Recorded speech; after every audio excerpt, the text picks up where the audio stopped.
Ever find yourself a little excited about the rapture coming soon? You must be one of those crazy Christians. What do you do when even people that should agree with you think you're a little over the top? There's a story in the Old Testament about King David, who was the man after God's own heart. The people had turned away from God.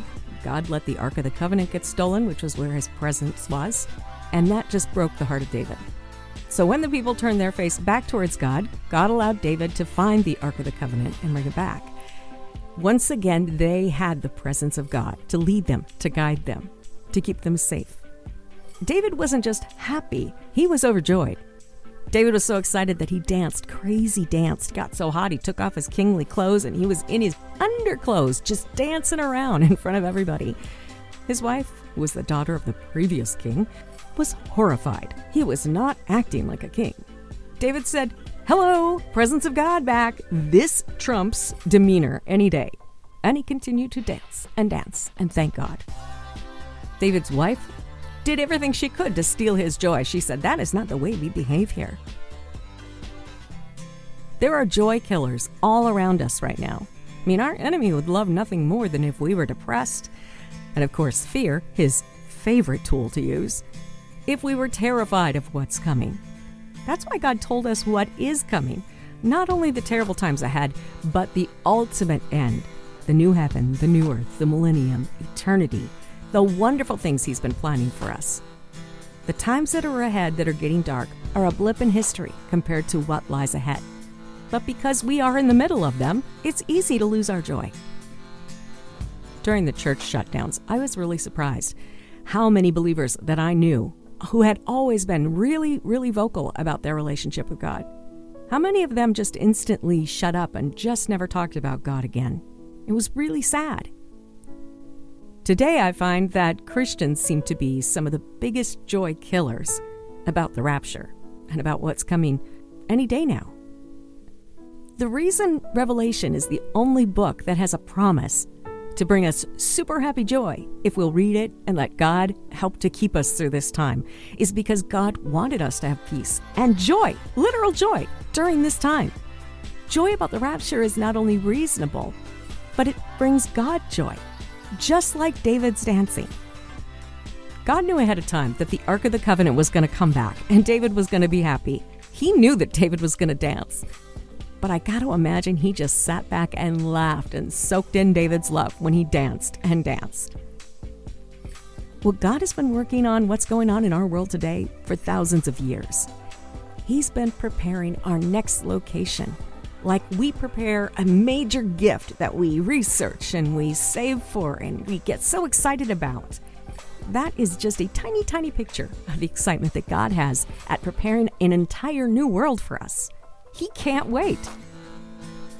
Jesus told his people in 2 Peter that in the last days, and that is now, in the last days, scoffers are going to come. People that are like, nah, that's just old Bible stories. That stuff's not real. God's not really coming. We need to focus on saving the planet. That's what we need to do.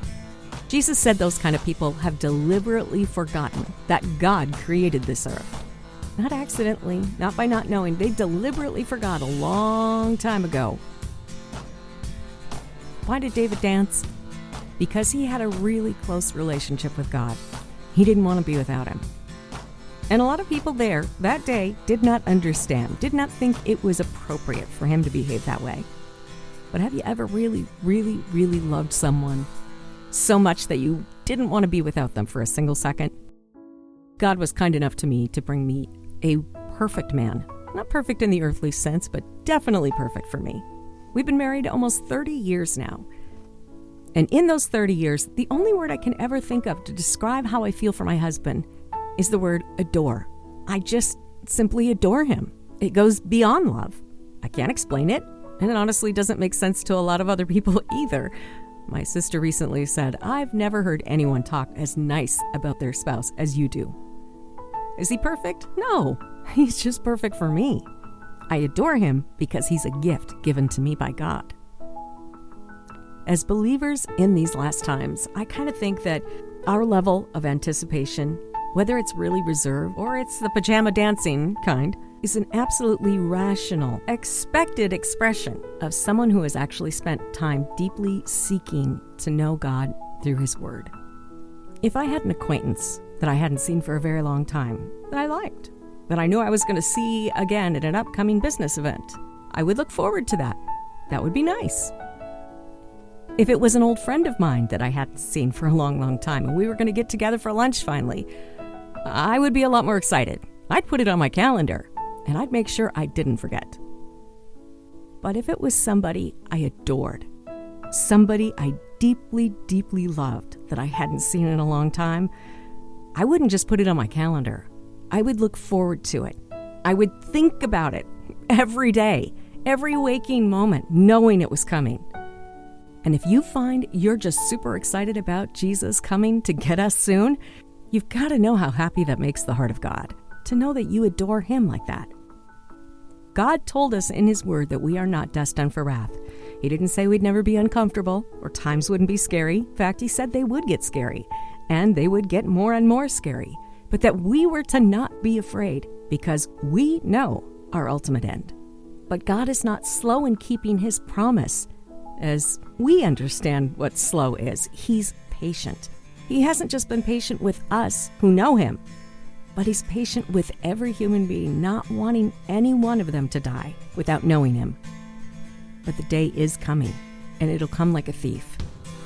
That day when we are already with Jesus. Jesus says that the heavens, the sky, the universe are going to disappear with a roar. All of the elements of this earth will be destroyed by fire. But He didn't just leave it there. He said, now that you know that that is what's coming next, what kind of person do you want to be? Jesus says we should live holy and godly lives. David didn't let his own wife, the daughter of a king, steal his pure joy at having God close to him again. And we're about to experience something that the Bible says even prophets yearn to see. Time is so short. If you don't know that you know God, now is the time to talk to Him. The Bible says there is no your version of God. There is only one God. He reveals Himself through the Bible. And if you know God right now, start dancing. Let people see your excitement. Other Christians really, really need to see it. Those that don't know God, God tells us they won't understand it. But the Bible says that God's people will. And until that blessed day, take every chance you can possibly find to tell your story about how you know God. I'll see you on the other side.